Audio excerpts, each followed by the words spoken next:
Hello everyone, this is Hunter Chris. I just wanted to share my new Arcanist trial build for update 47.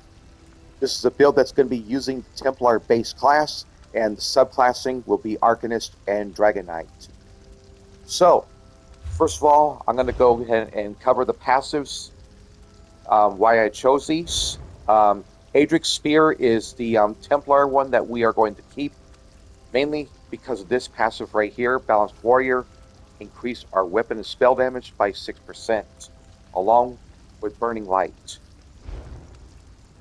And then for the Dragon Knight, the main ones that we are concerned about is we are going to get increased damage done with burning and poison status effects, and increased damage done with flame and poison attacks by 5%.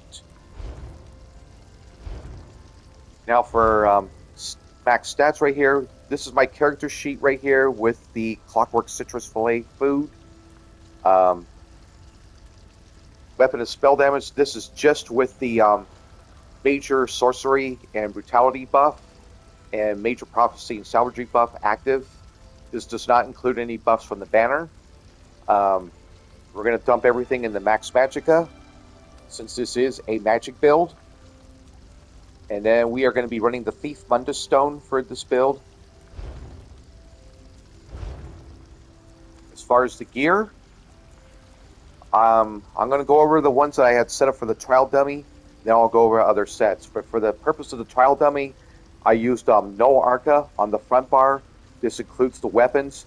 You can include 2 pieces of jewelry, 3 pieces of jewelry along with this, or 3 body pieces, doesn't matter as long as you're front barring this. Then Deadly Strikes is our second set, mainly because this gives us a 15% damage boost to our beam, which is considered a channeled effect. We're going to make sure that we have this active at all times. And then the Philothi, increase our damage done by 15%. As far as the food that we are going to be running, the main one is going to be the Clockwork Citrus Fillet.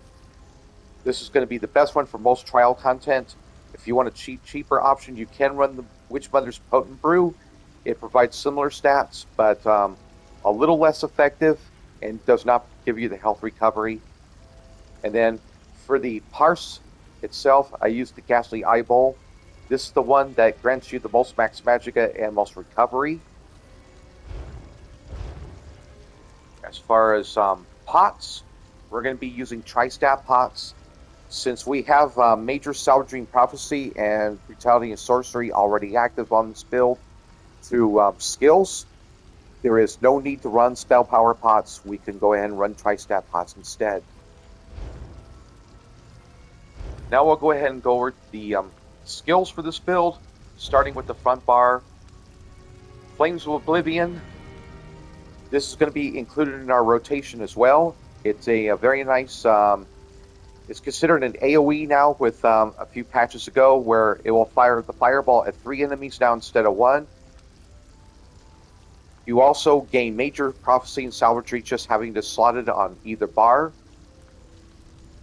Fate Carver. There are 2 versions of the Fate Carver. I use this one on the trial dummy to make the beam last longer.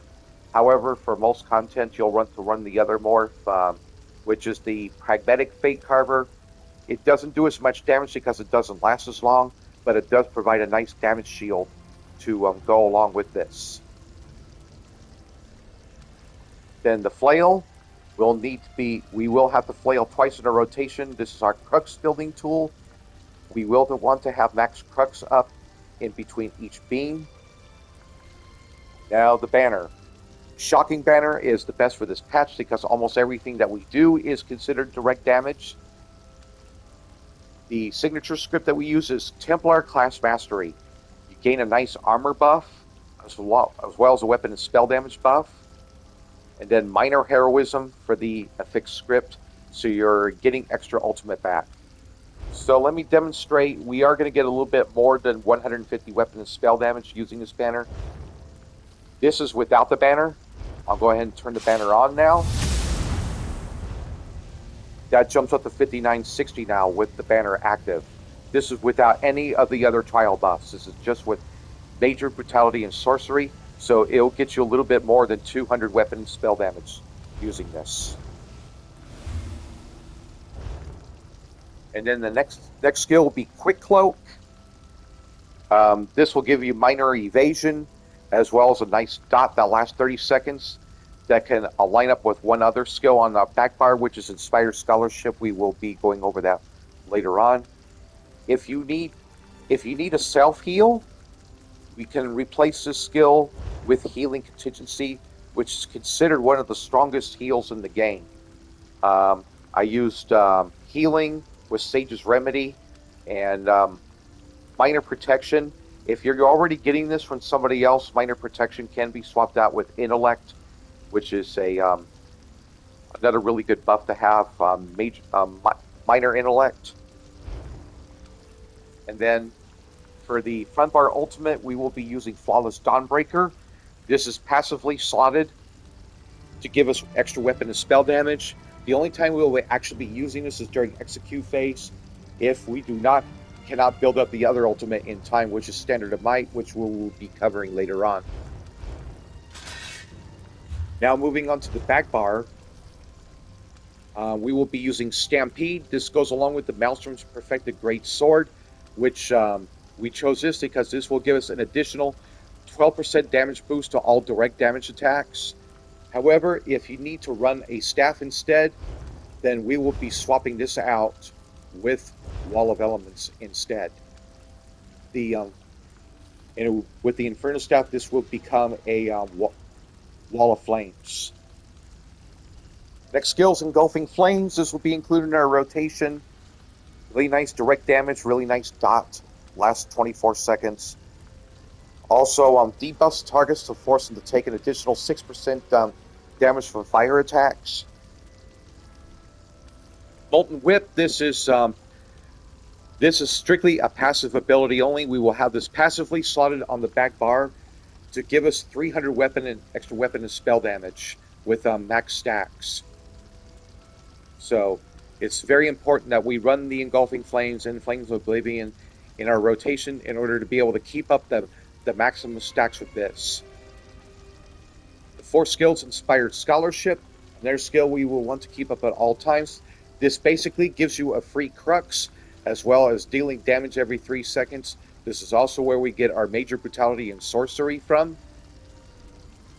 Then we have Shocking Banner again on the back bar. You have to have this both on the front and the back bar. And then our main ultimate that we are going to be using for this build, Standard of Might. This will increase our damage done by 15%, as well as reduce damage taken by 15%. And also, an ally can hit your synergy, which will do some really nice damage. This also does over 5,000 damage a second for 20 seconds. So, very good ultimate to have. And then, without further ado, we will go ahead and get into the parse. This parse is hitting 137k on the trial dummy.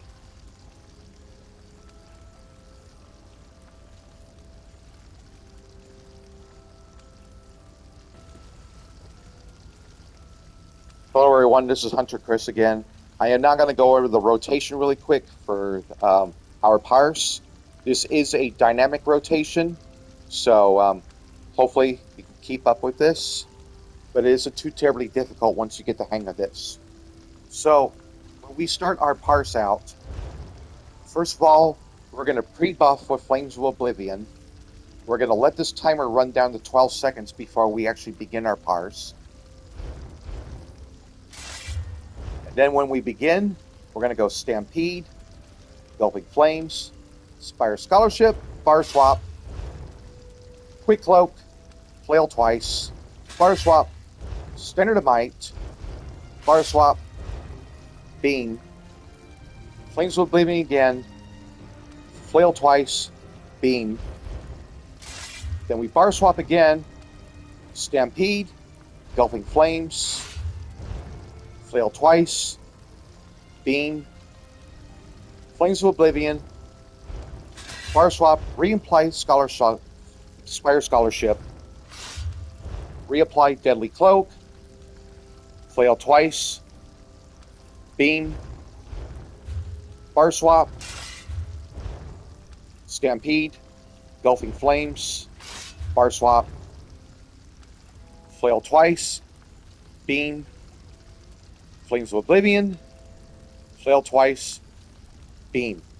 And then we're going to restart this rotation.